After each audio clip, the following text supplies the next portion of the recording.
There is no need for us to go around depriving ourselves of everything. We only have to deprive ourselves of those things which were never any good for us in the first place. We only have to get over what was wrong. We are never punished for what is right. But if we get these things into a quietude and peacefulness, then this achieved condition is the opener of the door. This is the power that makes possible for us the actual direct participation in reality.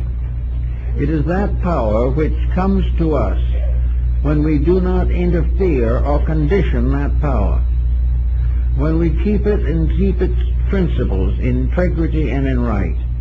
We are like what the Chinese sages said, in the ancient days the wise slept without dreams. There was no dreaming about mistakes or therapeutic dreams. There is simply a great quietude, and in this quietude, a perfect peace. The heavens open, and the reality affirms itself in our lives. The story of the fable of Christ knocking at the door is much in this thoughtfulness.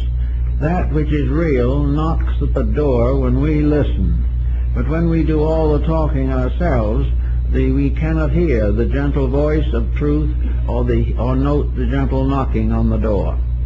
It is in peace and quietude alone that we can open the doors.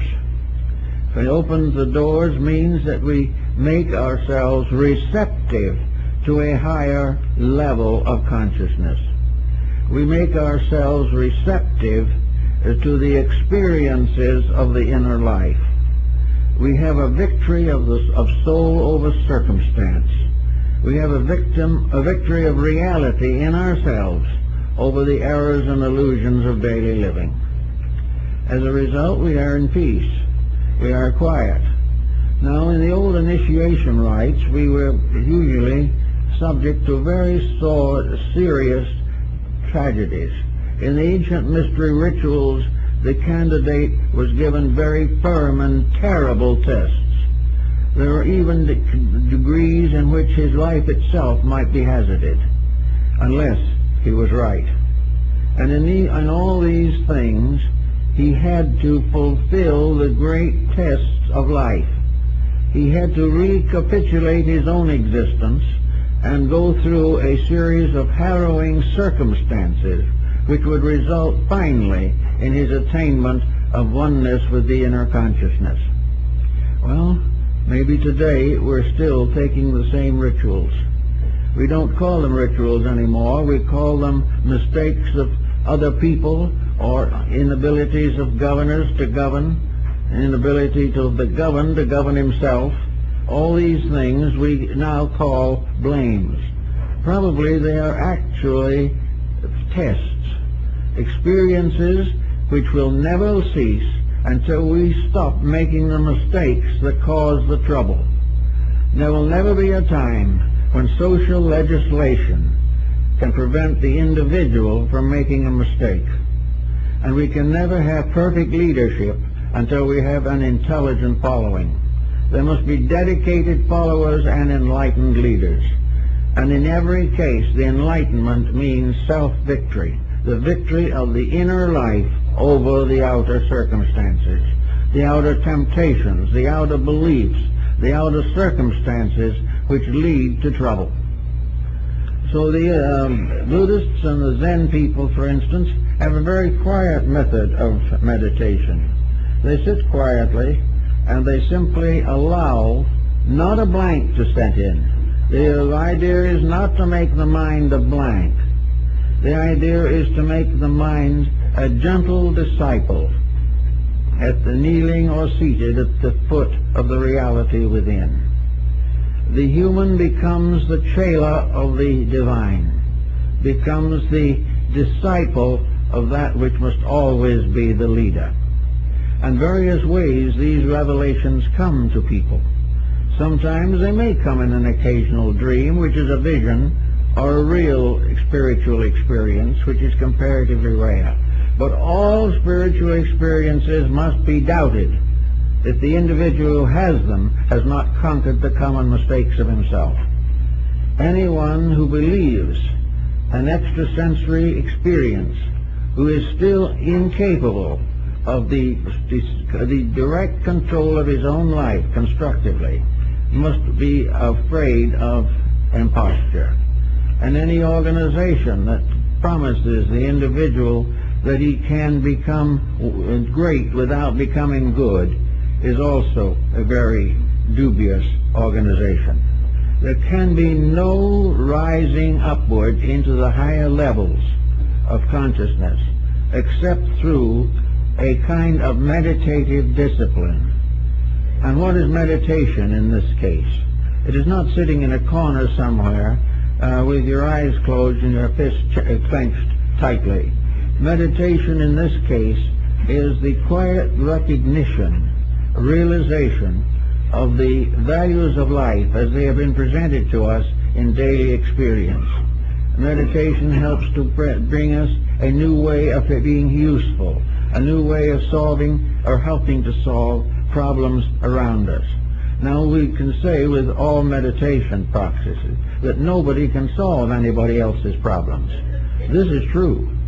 Therefore, the fact that we think we are solving them is not quite really true. The part that is beneficial to us is the fact that we have given up something of ourselves because we love someone else more. This is the great gift. And the great gift in turn going to them may give them the courage to see what we have done and do it for themselves. Every individual who becomes happy must make himself happy.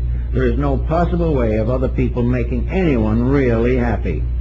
And any apparent happiness that arises without the control and direction of inner faculties is going to come on the rocks one of these days and be seriously shipwrecked.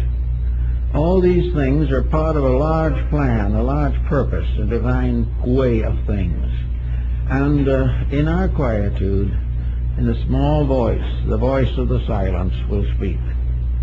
And the voice will be like the voice of God in Bernays' vision. It will be a small, quiet voice, never a thundering of power, never a vast expression of some determination, never a final order descending from on high. But it will be the quiet voice of a gentle person telling us something we ought to know, and telling it as though we were beloved children, and not because we were great people.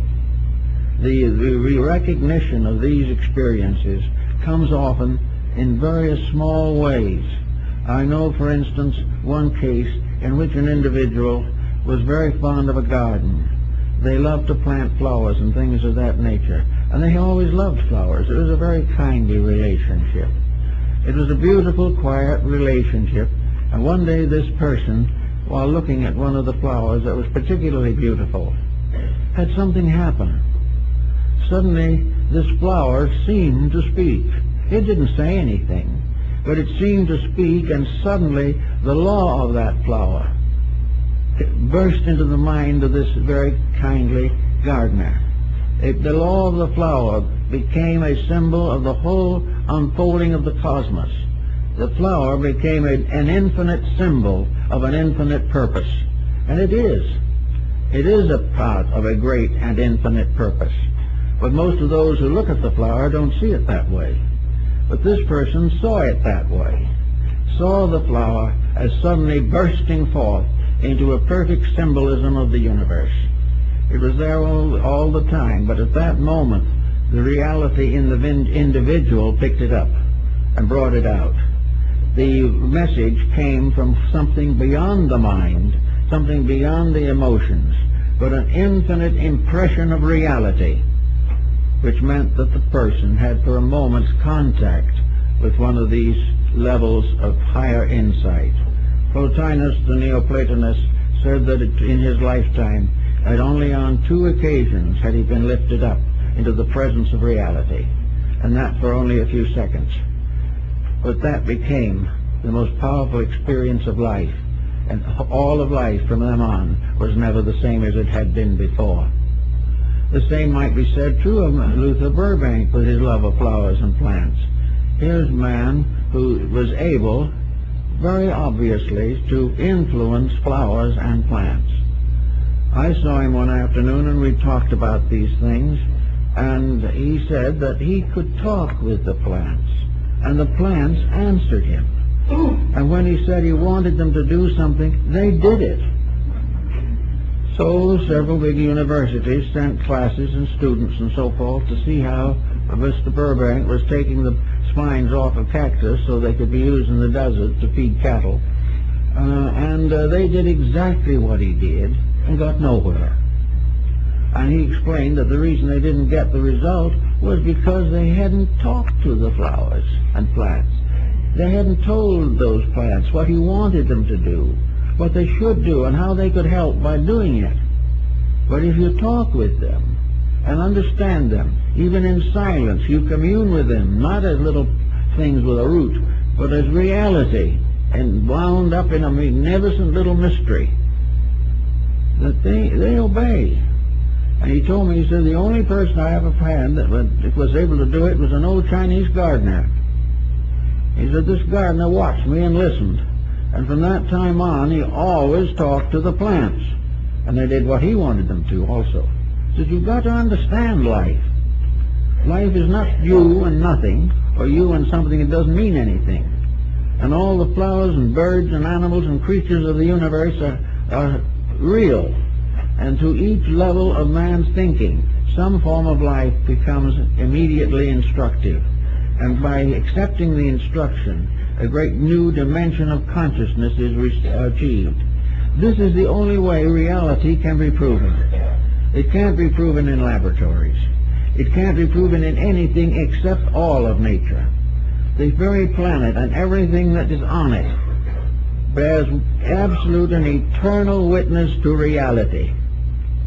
But the reality is not obvious to the person who doesn't know what the term means, or doesn't know what the experience of it means. To us, humanity is a unique thing, other things are different. We're now beginning to take a little interest in animal life, but at the same time, we haven't found the realities in these things. We haven't found that by looking at the most simple living thing, that we come face to face with a truth, a reality, an inevitable, which we can never influence, but which we can learn to accept and obey. So this is what really opening the door is. This is why the Indian went out and did vigil. He did vigil because he knew that the air was filled with life. He knew that everything that existed was real. Now he couldn't come back and explain all this to his fellow tribesmen, although most of them probably were sympathetic to it. But the proof of the fact was something else. The proof was that when he went out as a healer and sat and did vigil, the great ones, the true ones, sent symbols to him so that he would know what to do. And the fall, when he was up here with me, he said that a little light appeared somewhere on the earth around him, around a little plant, or a little flower, or a weed, or even some little small animal or creature. And he knew instantly that that which the light was around was the thing that was necessary to heal the sick man for whom he was praying. So he took this material, usually an herb, which he had never used before. He had no botanical knowledge, but he had seen in a meditation that this was it. And he took it and he made a tea with it and he gave it to the sick man. Then the reality proved itself. The man got well. That was the only reality that could be demonstrated. All the others could be, it may be a mistake, but if the man got well by a mystical experience, then that experience was real. And it's the same all the way along. We cannot get the positive demonstrations that we seek of all these things. The only thing we know is that the closer we can come to reality, the closer we come to peace, happiness, and health. And the further we get from reality, the more rapidly our problems multiply. Now, for those of us who are just, kind of going along on the way and haven't got too far, there are things we can do ourselves each day. We can begin to quiet